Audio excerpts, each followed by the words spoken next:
Bribtu Sarvika, poluan penghuni asrama Polres Seram bagian timur yang terbakar, kini hanya bisa meratapi nasibnya.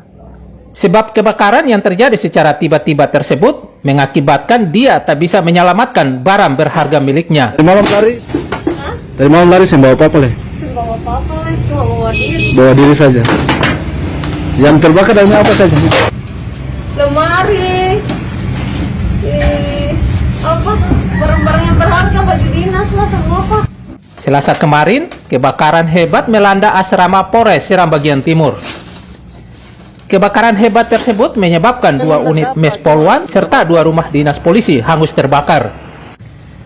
Belum diketahui penyebab kebakaran, namun diduga akibat arus pendek listrik. Terbakar apa saja?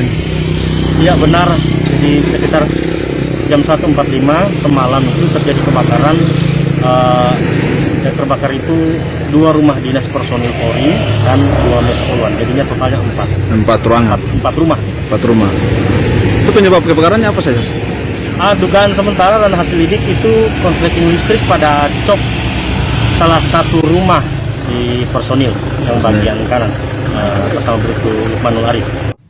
Tak ada korban jiwa dalam kebakaran ini, namun kerugian ditaksir ratusan juta rupiah. Babang Sohilau melaporkan dari Seram bagian timur.